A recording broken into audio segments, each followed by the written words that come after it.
Chào mừng quý khách đến với Bamboo Airways, chuyến bay của sự hiếu khách, nơi sự tận tâm làm nên chuẩn mực, dịch vụ 5 sao trở thành đẳng cấp,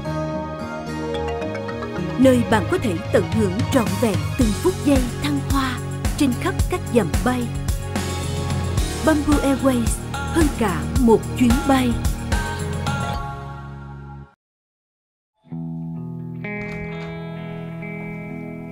Chào mọi người, Vinh xin được giới thiệu khách mời ngày hôm nay của Vinh, đó là bạn Đô La đến từ Dalo Lab. Xin chào tất cả mọi người.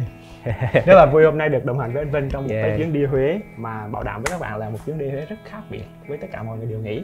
Và hiện tại anh em tụi mình đang ở huyện Phong Điền, cách thành phố Huế khoảng 40 phút chạy xe. Và đây là Resort Alba Wellness Valley by Fusion, mời mọi người vào đây tham quan. Đây nha, đây là căn phòng ngủ dành cho 4 người. 4 người à?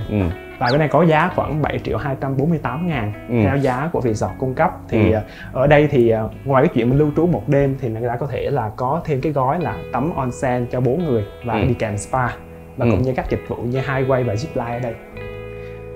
Vừa đây là phòng khách nha. Các bạn xem phòng ngủ bên này là giường king size, rất là rộng ha. Tất cả đều có cái bồn tắm riêng. Thiết kế đây thì chung luôn, phòng ngủ ở đây và phía bên sau giường ngủ là mình có cái bồn tắm và nhà vệ sinh là cái không gian sinh hoạt chung luôn chứ không có tách ra. Tất cả cái không gian này đều mở cái tầm mắt nhìn ra cái vườn phía sau. Thì tổng diện tích cái bungalow này là khoảng 120 m². Và anh có thể thấy ở bên ngoài là cái vườn phía trước và phía sau này thì nó có những cái không gian vườn với những loại cây miệt bản địa. Nhưng mà được cái là nhà vệ sinh và phòng tắm thì cũng có cửa riêng biệt hết. Nó vẫn nhìn thì nó không có riêng tư nhưng mà rốt cuộc thì vẫn riêng tư được. Vẫn riêng tư mà. Đây nha, mọi người xem phòng ngủ thứ hai. Bước vào mình sẽ có bồn tắm, xong mới tới phòng ngủ. Anh ở đây có cái tắm ngoài trời anh, rất là thích luôn. Vì đây là resort mà có suối nước nóng tự nhiên đầu tiên ở Việt Nam mình nha. Sẽ có cái yukata này, cái đồ mình dịch gọi là cái đồ yukata, gọi là cái đồ truyền thống của Nhật ấy. Họ thường để mặc để mà đi onsen á. Rất đơn giản thôi, 2 lớp mình kéo qua kéo lại xong rồi buộc cái dây xong mình đi vào chỗ tắm onsen. Mình đi ra thử ngoài cái hoa viên phía sau anh ha. Nhìn giống như mình đang ngồi trước cửa phòng nhưng thật ra đây là mình đang ngồi phía sau phòng. Dạ. Anh thấy bụi chuối này, tre một cái trời giống như là làng quê Việt Nam. Ở đây mình có suối nước nóng này. Kiểu mình tắm mình nghỉ dưỡng rồi thư giãn ha. Anh thấy mình có thể book cái này ở nhiều ngày á anh. Mình có thể là sử dụng các phương pháp trị liệu. Thì em nghe nói là tại vì em ở địa phương ở đây thì em cũng biết là cái suối nước nóng này người ta tắm người ta có khả năng mà thư giãn gân cốt anh. Nhất là những cái người mà cao tuổi họ hay bị đau nhức khớp thì ở đây có thể book nhiều ngày để có thể trải nghiệm cái dòng suối nước nóng ở đây. Và như mọi người cũng thấy cái giá như vậy mà mình chia đều ra cho 4 thành viên trong gia đình và thêm mấy trẻ nhỏ nữa thì mà cộng thêm những cái dịch vụ khác là mỗi người là vừa onsen là vừa spa. Chưa kể là có những cái trò chơi ở bên này nữa mà tổng cộng cho 4 người có 7.2 triệu. 7.2 triệu, quá rẻ. Thì đâu phải ai cũng đi 2 người hoặc là đâu phải ai cũng đi gia đình ha. Thì bây giờ mọi người xem thêm căn phòng dành cho 2 người lớn. Dễ thương quá. Cái xích đô này sẽ là điểm nhấn cho căn phòng, mọi người xem nè. Phòng này thì có giá khoảng 4.250.000 dành cho 2 người lớn. Tất cả đều nội thất cơ bản và nó giống như cái bungalow cho 4 người lớn bên kia. Cái cách mà họ sắp xếp với lại thiết kế anh thích nhất là cái ánh nắng tràn vào á. Mình thấy các cái góc rất là đẹp luôn. Và nó sạch sẽ nữa. Nhiều người thì sợ nắng chiều nhưng anh Vinh thì không nha, anh Vinh rất là thích có nắng chiều. Nhìn đơn giản vậy nha nhưng mà những cái đồ này rất là không có phải là rẻ tiền đâu các bạn. Mình nói ví dụ cái này là cái giấy trúc chỉ mà một loại giấy nghệ thuật ở Huế á. Và thường em đi mấy cái gallery em mua cái này cũng phải là mắc tiền á, phải bạc triệu á. Cảm giác tại biết là nó làm rất là khó. Thì các bạn thấy khi mà nhìn ở ngoài đẹp ha. Giấy á, nhìn rất là đẹp mà nó có hoa văn này các bạn. Ủa người ta nói là chiếc nón bài thơ trong này có thơ đúng không? Không biết cái nón này có thơ cho. Nón này. Hoa văn. Nón Huế là có bài thơ trong đó đó nha. Nhưng mà nhìn nó làm được cái này rất là phức tạp đấy. Rất là cầu kỳ. Resort của mình là chia ra 2 khu. Một bên là dành cho đối tượng khách công cộng. Còn mình là riêng tư hơn, mình ở cái khu resort. Đây là Alba Wellness Valley by Fusion, cái tên rất là dài. Fusion thì Vinh cũng đi nhiều lần rồi, nhưng mà Fusion mở cái hệ thống quản lý Amba Wellness Valley nữa. Thì em có giải thích gì thêm về cái tên không? Dạ, tên là Amba Wellness Valley á, thì nó gọi là thung lũng của Amba. Thì Amba có nghĩa là cái sự tươi mới, sự mới mẻ của buổi sáng sớm á. Còn Amba Wellness Valley by Fusion á, thì hiện tại là tầm 1 năm về trước thì bọn em được quản lý bởi Fusion. Dạ, còn hiện tại top owner của bọn em sẽ là tập đoàn Oceanasia. Dạ. Ở đây thì ông kiến trúc sư và những cái người mà người ta về đây để mà làm thành những cái khu riêng biệt á, tổ chức các kiểu cũng là người Nhật. Dạ, đúng rồi. Và cái ông đầu tiên sáng lập ra thì là một bác sĩ. Dạ, cho nên là cái khu resort này khác với những cái nơi khác, không phải là mình chỉ nghỉ dưỡng, nhưng mà nó là có cái bảo vệ sức khỏe nhiều hơn, nhưng mà về nghiêng về cái chăm sóc sức khỏe. Vòng quanh khu resort mình thấy có rất là nhiều những cái con suối, và đây là những con suối đều là tự nhiên và suối nước khoáng nóng. Và cái hoạt động nổi bật nhất ở đây đó là tắm onsen. Em biết là onsen nha. Đây là nơi đầu tiên ở Việt Nam mình có tắm onsen. Nhưng mà cái nguồn nước của nó thế nào các bạn? Dạ, nguồn nước thì hiện tại là bọn em có hai cái kênh chính, một cái nguồn để xuất lộ chính đấy. Đầu tiên là mình sẽ dùng để ngâm tắm xuống khoáng nóng. Thì nhiệt độ cao nhất của nó là 68 độ C. Còn nếu trời nắng thế này hơn nữa ở Huế thì nhiệt độ có thể cao hơn nữa. Dạ, và nước này thì nước chảy một dòng, cho nên nó mình sẽ không sợ bị dơ đó ạ. Nhưng cái hay đó là mặc dù là cái thời tiết nha, trời nắng mưa ở trên là bao nhiêu độ thay đổi, nhưng mà cái độ của nước nóng tự nhiên là không thay đổi. Lúc nào ra cũng chuẩn mực ở cái mức độ đó thôi. Cái đó phải thấy là đáng quý, các bạn khó kiếm đúng không? Tức là dưới mấy ngàn mét dưới rồi. Dạ, dưới độ sâu dưới mức là 2.000 mét. Dạ, và hiện tại thì bọn em có 20 căn bưng 20 căn, 6 căn là loại 2 phòng ngủ, phần còn lại là loại 1 phòng ngủ. Phong cách ở đây rất là hay. Em thấy là đằng trước đó là trồng cây cau, cây cau nha, đằng sau là chuối, cho nên có cái câu như người Bắc người ta nói là trước cau sau chuối. Đó là đúng câu cái đón ánh nắng đúng không? Chuối không phía sau. Anh nghĩ là anh cũng đã đi Huế nhiều đúng không? Nhưng mà lần này thì cái chuyến đi này thì chắc là một cái vùng ngoại ô của Huế, một cái nơi có điều kiện tự nhiên cũng như là về suối nóng rồi mọi cái ở đây. Đây đúng là cái kiểu anh thích luôn á, là tức là dân dã một mạc, nhưng mà bước vào bên trong đó là cung điện. Dân dã một mạc nhưng mà nó vẫn tiện nghi cho mình đúng không? Đúng rồi, bước vào bên trong là mọi người sẽ thấy là đầy đủ tiện nghi, rất là mát mẻ. Bên ngoài thì mọi thứ mình như là mình đi vào làng quê Việt Nam thôi, giản dị, nhưng bên trong thì vẫn là luxury. Thực sự thì em thấy là nó với cái điều kiện tự nhiên cũng là Việt Nam mình á, mình đâu cần đi đâu xa đâu anh. Mà đến Việt Nam mình có đầy đủ điều kiện tự nhiên, có biển, có núi, có rừng, có mọi cái. Và em thấy bây giờ người ta nhiều cái resort trên Việt Nam mình á, người ta với cái mà đầu tư rất là chú trọng cái bảo vệ tự nhiên, nhưng mà nó vẫn mang lại cái tiện nghi cho mình. Đây là nơi mà khơi nguồn nước khoáng nóng. Cái này thì phát hiện từ khi nào bạn? Dạ, năm 1928 á, thì có những cái nhà bác học là người Pháp á, đã phát hiện ra cái vùng này. Dạ. Này là nó phải chảy từ mấy ngàn cây số phía trong lòng đất đi lên đúng không? Hiện tại thì nó chảy dưới tầm 2.000 mét á, chảy trong đất lên ạ. Đây, xong rồi 2 cây số. Từ chỗ này chảy dài xuống dưới kia là mình có cái chỗ để mọi người tắm, bởi vì nước xuống đó thì nó giảm nhiệt độ ha. Chứ chỗ này thì mình không tắm được đâu, chỗ này là nóng lắm. Anh muốn biết nóng hay không, anh phải chạm thử mới biết đó. Chạm ý lại là vậy đó. Ổn. Ấm anh ơi. Ổn mà. Bây giờ tụi mình đang đứng ở khu công cộng. Nãy thì mình bên khu resort. Tức là mình nếu mà ở trong resort mình đã trả tiền phòng rồi thì mình sẽ được tắm, không có phải trả phí nữa. Nhưng mà khu công cộng này thì mọi người có thể sinh hoạt chung, không cần phải ở bên resort mà mình mua vé vào đây để mà sinh hoạt. Ở đây thì em thấy có mấy cái trò chơi cũng uống lượng giống công viên nước nè anh.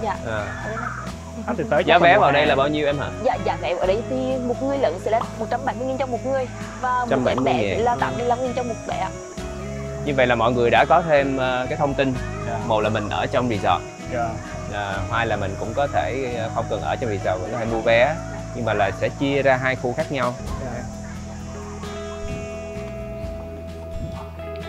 Tại anh Ba thì mình có khu bảo tồn hươu sao. Hươu sao nó nằm trong sách đỏ đó anh. Nhưng mà cái này thì những cái con này thì mình thấy mình chạy hết nuôi trơn. nó tự nhiên. Em chỉ nuôi thế này thôi ạ. chứ không, bọn em không bao giờ lấy nhung hoặc là Dạ. Nhưng mà có nhân giống thêm để bảo tồn đó không? Dạ có anh, hiện tại thì bọn em vẫn là giữ giống được những cái này thôi, mình có thể là sinh sản ra nhiều á. Tại vì con này bọn em không đâu mà lại nó là chỉ chừng á. Dạ. Em bao nhiêu cá thể hiện tại? Dạ hiện tại thì bọn em cũng chỉ vừa khoảng tầm dưới 10 thôi. Đây nè, đi lại ăn này nè, thương quá à. Đây con, ôi dễ thương. Ồ, đẹp ha. Ôi. Em lấy cỏ cho anh. Thức ăn chính của nó cũng là cỏ thôi đúng Dạ, không? đúng anh, cả là rau cỏ thôi. Đẹp ghê á, nhìn gần đẹp lắm luôn ha. Đúng đúng. Thật sự là khó lắm mới thấy được những con như vậy.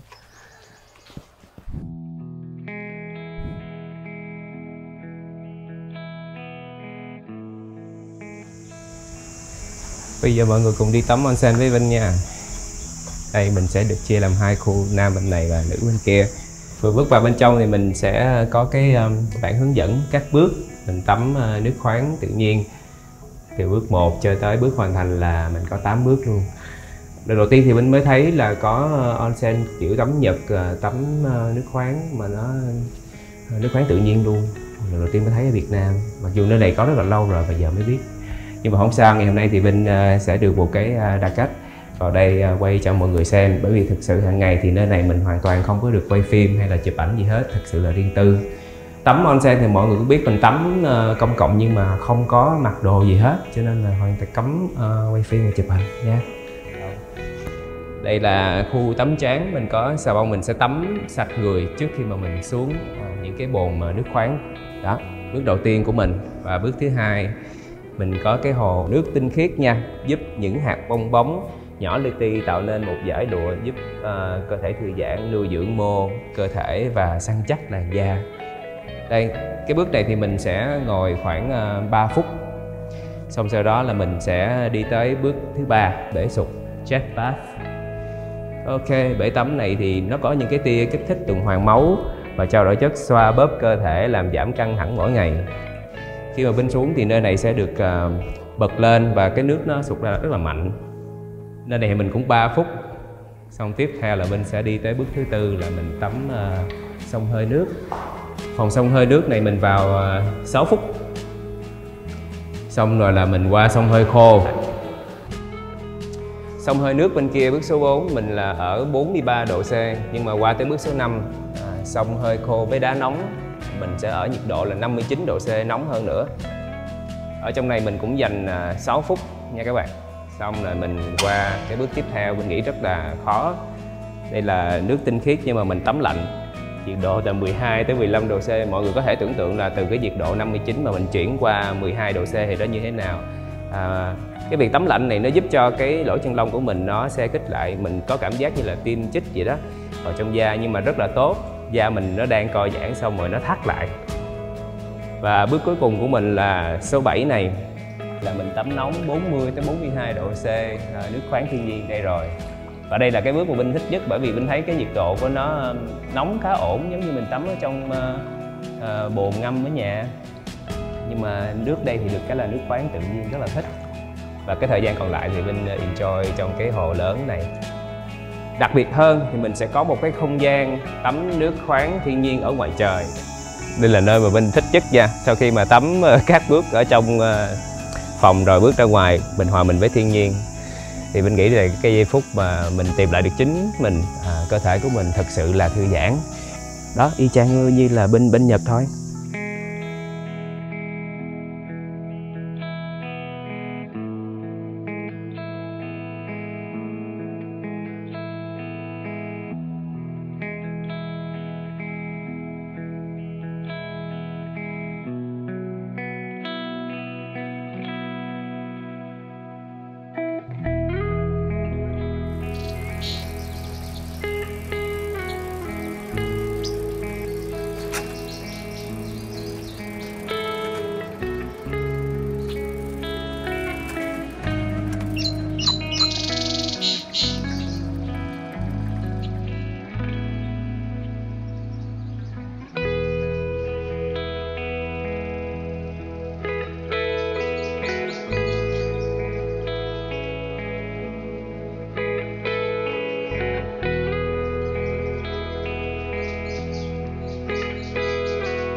có thở người ta biết mình mệt. Dạ nín. Để nín thở được. Nhưng mà leo mệt quá, anh dốc quá. Đây là lần đầu tiên của Thành chơi zipline nữa luôn nha. Vinh thì chơi nhiều lần rồi. Để có 1 phút mình chơi zipline từ trên đỉnh xuống thôi. Mà leo lên đây là cả một cái hành trình. Mọi người ơi, đây là cái zipline dài nhất Việt Nam, được Guinness công nhận luôn nha. 560 m. Độ cao là khoảng 200 m so với mặt đất. Già trẻ lớn bé đều chơi được hết cho nên mình yên tâm, không sao cả. Nha. Nhưng mà dây này cái Thành bự như voi mà lo gì.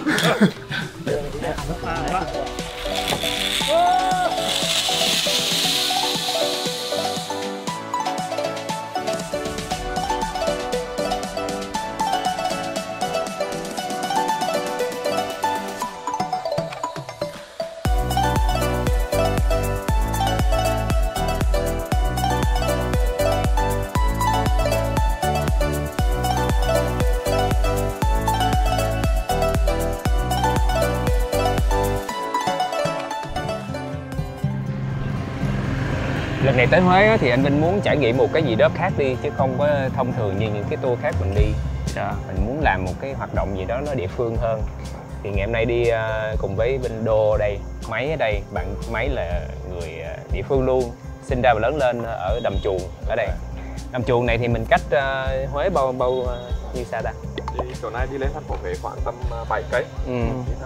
Cái lý do mà lần này em muốn giới thiệu anh ở đây là em muốn anh có những cái trải nghiệm về đời sống người dân vùng quê ở Huế. Thì ở đây là một cái làng chuồng thì rất là nổi tiếng, thì trong đó là có một cái hệ đầm phá, nó nằm là gọi là đầm chuồng, nó nằm trong cái hệ đầm phá Tam Giang, một cái hệ đầm phá lớn nhất Đông Nam Á. Thì trong cái dịp anh ở đây thì vào tháng 6 và tháng 7 thì nó có một cái loại cá, mùa cá gọi là cá kình. Thì cái loại này là loại cá da trơn, đặc biệt ở vùng nước lợ phá Tam Giang, và thịt nó rất là thơm ngon, và nó ăn những cái loài thủy sinh ở trong nước cho nên nó rất là sạch. Thì ở đây có một cái loại món đặc biệt là bánh khoái cá kình. Thì mình thường tới đây thì người ta sẽ đi mua cá tươi trong chợ ở đây luôn, người ta mới đánh bắt ở ngoài phá đem vô và sẽ đem tới đổ cá kình. Và bây giờ mình sẽ đi vào bên trong, mình coi thử cái cá này như thế nào. Phá Tam Giang thì nó rất là rộng và dài, nó kéo dài nguyên một cái chiều dài của tỉnh Thừa Thiên Huế rồi. Nhưng mà thật ra mọi người tới phá Tam Giang thì mình nghĩ là nên đến cái khu chợ này, rất là dân dã, dễ thương. Dạ, tôi thấy tất cả mọi này là thủy sản được đánh bắt dưới phá lên từ sáng sớm và người ta đem lên chợ, người ta bán cho người dân ở đây. Là giống như nãy em nói là cá kình là nó chỉ có cái mùa này thôi hả? Đúng rồi, chỉ mùa này thôi, là mùa sinh sản của nó. Đây là con cá kình này. Cá nâu hả? Cá nâu.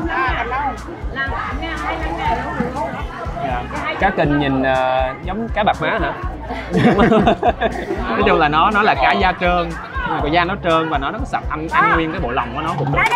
Và nó đặc biệt cái bộ lòng của nó ăn ngủ rất là ngon. Wow. Mình mua cá đi, rồi mình sẽ vô trong cái quầy đổ bánh, thì mình sẽ thuê ta đổ bánh để mình ăn tại chợ luôn cho nó tươi. Như là mình mua bao nhiêu phần để mà ăn được cái món đó ta? Tùy khẩu vị của mình thôi, thì anh có thể ăn được bao nhiêu con. Một cái bánh này thì là một cái bánh thường bỏ 1 con hoặc 2 con. Anh chắc thử. Bây giờ lựa cá sao ngon hơn mấy? Một làng. Ngồi đây cho vui hơn nè. Đây là quầy đổ bánh. Chà, cái ghế kìa. Ghế em bé ngồi. Giận lắm luôn. Thì cái vùng đầm phá Tam Giang của mình vào cái mùa này là mùa hè á, thì nắng rất là nhiều, nắng nhiều như vậy thì cái hệ thủy sinh của nó phát triển, đặc biệt là cây rau câu. Cái cây rau câu mà người ta dùng làm thạch. Aga đúng không? Cái trong biển aga đúng không? Thì nó sinh trưởng rất là mạnh ở trong cái vùng đầm phá. Thì những con cá này là chuyên ăn thì cây rau câu đó. Nó rất là ngon và thịt nó rất thơm và ngọt hơn nhờ cái rau câu đấy. Thì là nó chỉ xuất phát từ khoảng từ tháng 4 cho tới khoảng tháng 9 tháng 10. Còn những cái mùa khác thì dân trong bản địa ở khu vực này người ta sẽ ăn bánh mực hoặc là bánh tôm hoặc là bánh tôm thịt với giá. Đó là mùa khác người ta tới vẫn có bánh khói này. Chỉ khác là không có loại cá kình này thôi, và thay những loại cá khác. Hoặc là một bánh gì là bao nhiêu tiền ta? Một bánh này thường thì do mình từ mua cá đem vào đây rồi thì người ta đổ bằng tiền công, thì một cái bánh phải khoảng 2 tới 3 nghìn đồng. Bằng tiền bột và tiền công. Cá hồi nãy mình mua 3 lạng 6 con 75 ngàn. Xong rồi tiền đổ bánh thì cũng rẻ hả? 25 ngàn.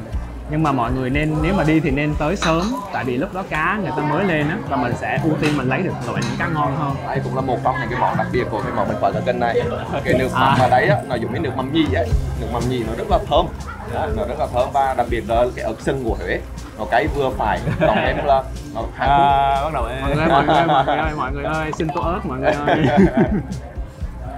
Đấy, thì nó ăn với cái bánh này. Và cái bánh này nó đặc biệt là mình không mang đi được, tại vì khi mà mình nó đổ ra cái lớp bột nó rất là giòn, mình cảm giác rất là giòn, và cái tiếng tại chỗ ngon ăn rất là khỏi. Thì khi mà mình bọc vô cái hộp hoặc cái báo để đem đi thì nó hôi ẩm lại, nó siêu xuống, nó mềm lại.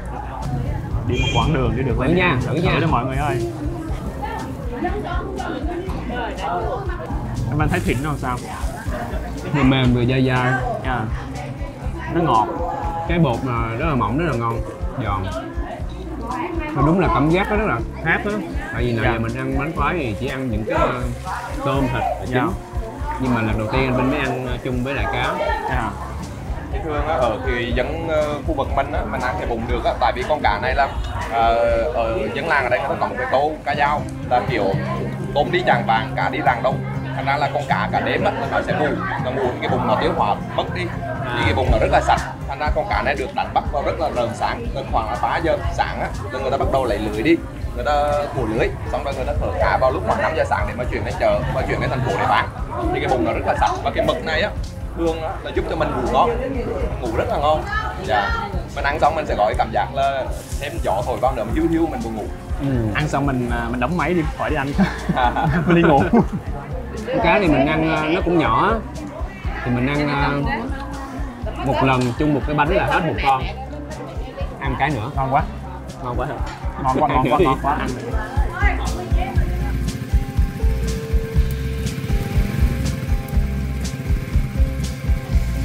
Mọi người ơi, Vinh đã tới được phá Tam Giang rồi.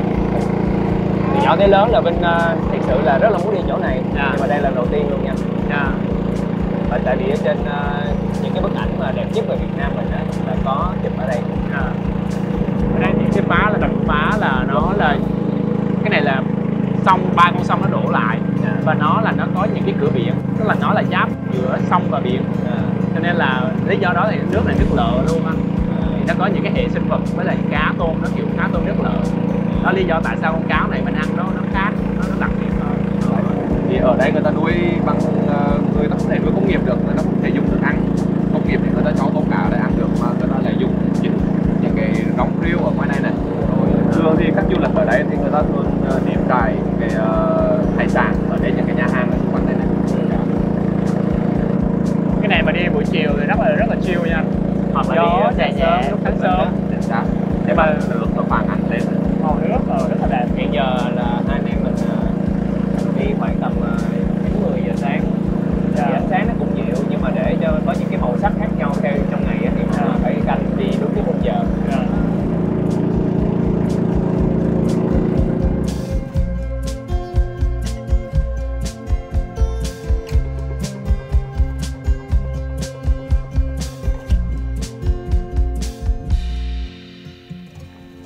Bây giờ thì Vinh và Thành sẽ dẫn mọi người đi tham quan một bảo tàng của họa sĩ Lê Bá Đảng. Dạ, đây là bảo tàng tư nhân trưng bày chỉ những các tác phẩm của họa sĩ Lê Bá Đảng.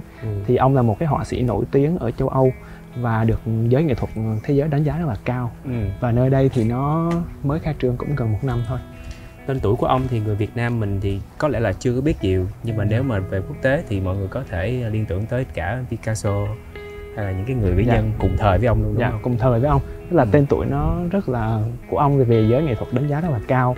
Thì ở đây thì các bạn chưa có nhiều bạn được biết tới cái bảo tàng này đâu, cho đó lý do hôm nay em nhắc anh Vinh đi. Và em nghĩ em sẽ rất thích cái không gian ở đây. Khách quốc tế thì tới đây rất là đông, và nếu mà người Thừa Thiên Huế thì vé đây khoảng 150 thôi. Còn nếu mà khách nước ngoài và khách các tỉnh khác thì 269.000. Nhưng mà riêng cái đợt mà đang Covid này, người ta đang khuyến khích mà du lịch trong nước ấy, thì cũng đang có chương trình giảm giá cho các bạn. Và ở trong này thì nó có một cái khu trưng bày, ở mình đang đứng đây là cái tòa nhà chính, khu trưng bày các tác phẩm. Phía trên này là khu nhà chính của ông. Thì có nhiều dạng, thì ông sáng tác từ nhiều chất liệu khác nhau. Và có một cái khu nhà dưới lòng đất là tầng hầm để trưng bày các tác phẩm dưới lòng đất. Ông thì vừa là họa sĩ mà vừa là nhà điêu khắc đúng, và làm rất là nhiều cái mô hình nghệ thuật, rất nhiều tác phẩm. Phía bên này thì mình thấy là tranh sơn dầu. Dạ, tranh sơn dầu. Còn bên này là những cái tác phẩm về không gian trên giấy. Thì cái hình này là cái hình người phụ nữ đội nón nhìn từ trên cao. Thì cái tòa nhà mình đang đứng đây thì nó làm từ cái hình dáng tác phẩm này. Tức là tất cả không gian ở đây đều lấy cái cảm hứng từ những hình ảnh và những tác phẩm của ông. Cái lúc mà ông đương thời ông sinh sống thì ông cũng là một người Việt mà ở Pháp, gốc Việt thôi. Thành ra là ông tiếp xúc cái học vấn và cái đời sống của châu Âu. Thành ra cái phong cách của ông thì mình rõ ràng đây là cách của người nước ngoài. Nó theo cái tiêu chuẩn quốc tế đó. Ông làm cả vàng nè, trang sức, rồi dệt thảm, rồi thư pháp, mọi cái và tác phẩm trên gỗ rất là nhiều. Các bạn thấy trên này thì có một cái giếng trời rất là đẹp. Thì những cái ngày nắng thì cái ánh sáng mặt trời nó chiếu trên cái khuôn đó thì nó chiếu xuống cái tòa nhà. Thì đây là một cái điểm đặc biệt trong cái kiến trúc của tòa nhà. Mà nếu các bạn muốn tìm hiểu sâu hơn thì coi những cái tập mà em làm. Còn mình có một cái khu là tầng hầm dưới lòng đất, là nơi trưng bày những tác phẩm dưới lòng đất. Thì cái này là nó mô phỏng theo một cái triển lãm của ông hồi ở Pháp ở trong hang động.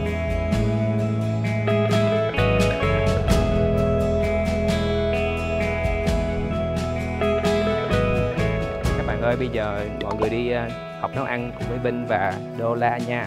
Chúng ta đang băng qua Alba Farm. Nơi này thì mọi người trồng rau hữu cơ em hả? Và trái cây nè, hoa nè. Và tất cả những cái này đều phục vụ cho resort của mình luôn. Trời ơi, em ăn cơm hến nhiều lần lắm anh. Và hôm nay lần đầu tiên là làm nha. học một cái lớp chính quy về nấu cơm hến. Hồi nãy anh nói là tính là vô đây là anh ngồi ăn đó, còn em làm cho anh ăn. Mà vô đây thấy rồi xong mỗi người một chỗ làm rồi. Làm bầu thì chính chứ mình nấu ăn gì em ơi. Em nấu được nha, vậy anh cũng coi thường em. Trời ơi, buồn em lắm. Em buồn lắm. Anh nấu cũng được nha, mà con mình anh ăn à. Cái này thì chắc cực chứ. Bây giờ thì người ta ra chợ người ta có thể làm sẵn cho mình. Chứ đúng ra là ở sông Hương người ta hay cào hến lên, người ta đãi sạn, đãi hến, sau đó người ta ngâm nó sạch và đem qua luộc. Luộc xong á, thì mình có được một cái là nước hến đầu kia và mình có những con hến như vậy. Trời ơi, cái nước hến ngon, thơm. Thì hến là một cái loại mà thực phẩm nó gọi là nó không quá đắt tiền. Nó mát người đúng không? Ăn vô nó mát, không quá đắt tiền. Thì cái này thì ngày xưa thì cơm hến nó xuất phát từ một cái món ăn của những người nghèo, chứ không phải là những cái món ăn trong cung đình.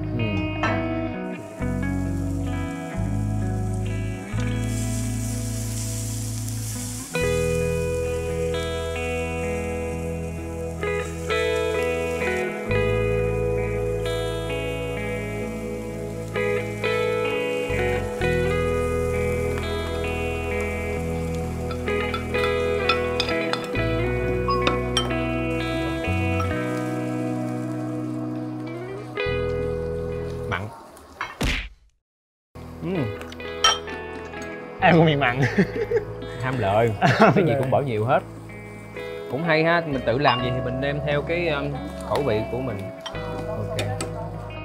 Đây nha, thành phẩm rồi đúng không? Đâu lên. Này, ông kia tham lam vẫn chưa xong. Tụi tôi đi ăn trước đây. Giờ cô phải chấm điểm không nhỉ? Thôi cô đừng chấm nữa.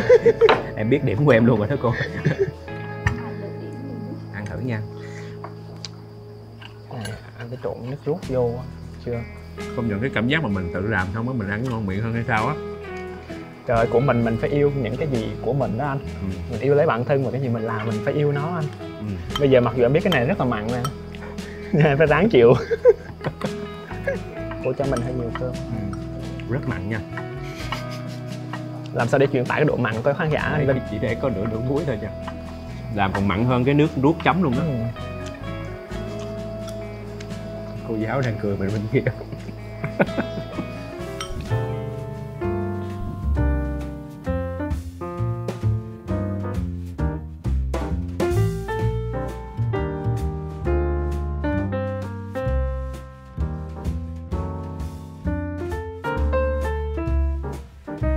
Tôi tin chắc là bây giờ mọi người cũng đoán được cái hoạt động tiếp theo của hai anh em là như thế nào. Là mình ăn tối ngoài trời anh. Ăn tối ngoài trời nhưng mà ăn ngay tại bungalow của mình luôn. Sẽ có các bạn nhân viên và đầu bếp riêng. Thì cái tiết mục này hầu như là anh Vinh thích nhất nha, thích nhất trong các chuyến đi. Không biết tại sao là các tập gần đây á, là cứ các trải nghiệm xong xuôi hết thì mình lại có một cái buổi ăn tối, thì lúc đó là cũng kết chương trình luôn. Nhưng mà rõ ràng thì tại vì cái lúc mà ăn tối là cái lúc mà mình có thể nói chuyện với nhau, còn mấy cái lúc kia là trải nghiệm, là lo chơi không à hả? Lúc kia mình lo mình la hét không, mình đâu có mình ngồi xuống rồi mình nói chuyện với nhau đâu. Là chơi zip line la hả? Okay. Em biết sơ độ cao, anh đừng nhắc lại. Nhưng mà sao bây giờ xong rồi thấy sao? Thật sự không đáng sợ lắm, nhưng mà vì em thấy xuống quang cảnh đẹp quá nên không còn sợ nữa. Nhưng mà cái trải nghiệm nào của em trong hành trình lần này thì em thấy thích nhất?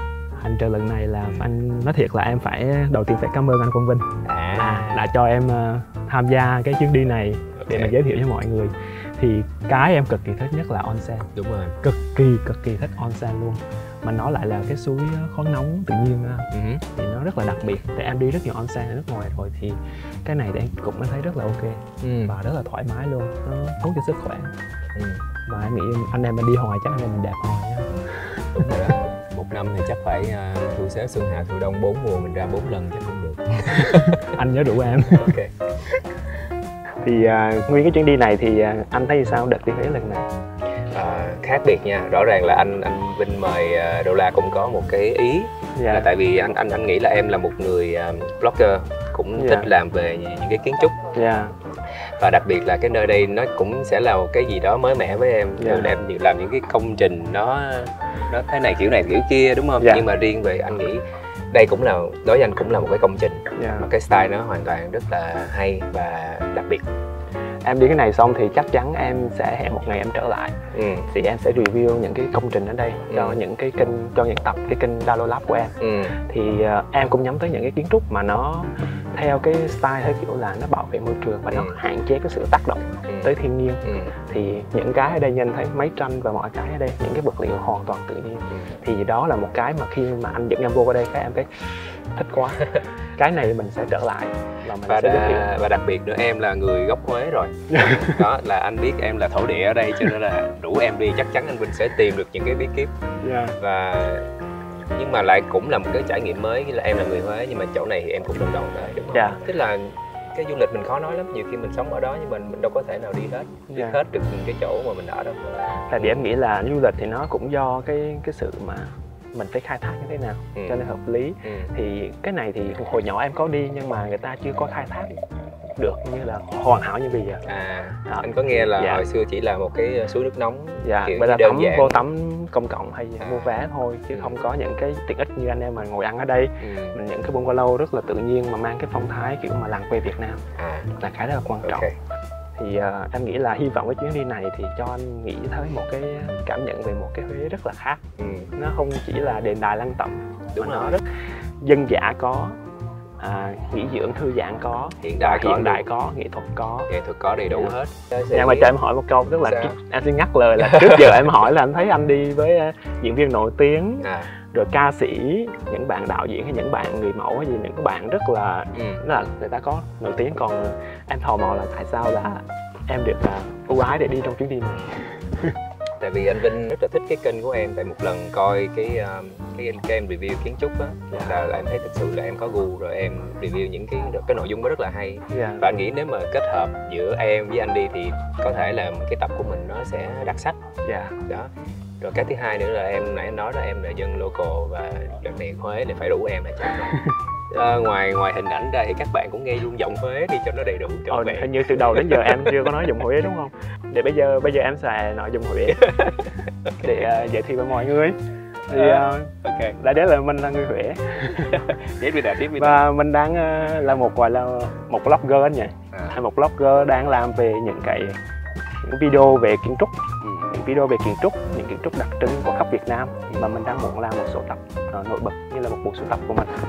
Thì hy vọng qua đây thì có thể cũng rất là cảm ơn anh Vinh để có thể giới thiệu em đến khán giả, để có thể hy vọng mọi người sẽ theo dõi cái kênh Dalo Lab để những video về kiến trúc của mình.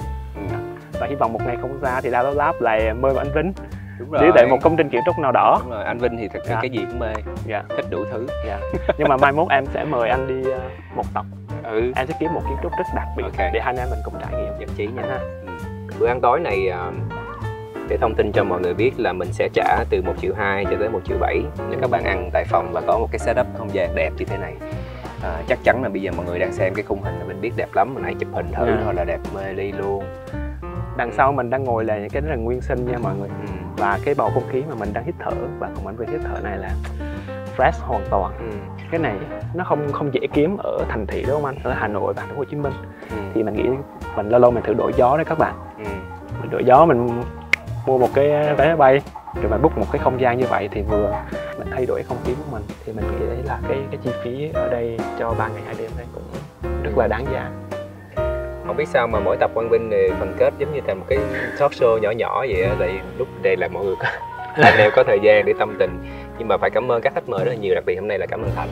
Em cảm ơn đi cùng anh Vinh chuyến này thì mỗi một nhân vật đi cùng anh Vinh này đều cho anh Vinh những cái câu chuyện rất là hay và chia sẻ với anh Vinh rất là nhiều điều. Mình cheers lần nữa đi nha. Là hồi cheers xong rồi sắp hay luôn. Thôi xin phép mọi người, bây giờ mình sẽ dùng bữa tối cùng với Thành và mọi người trong đoàn ha. Các bạn nhớ xem tập sau, xem Vinh tới thành phố nào nha. Hẹn gặp lại, bye bye. Nhớ subscribe kênh của Vinh và Thành. Nhớ subscribe kênh Đalo Lab của Thành nha mọi người. Ok. Ủa đen vâu đi đâu đây? Đang vớt đó. Đen vâu. Đang toàn là nước ấy. Huế mà còn mưa nữa, còn gì buồn hơn.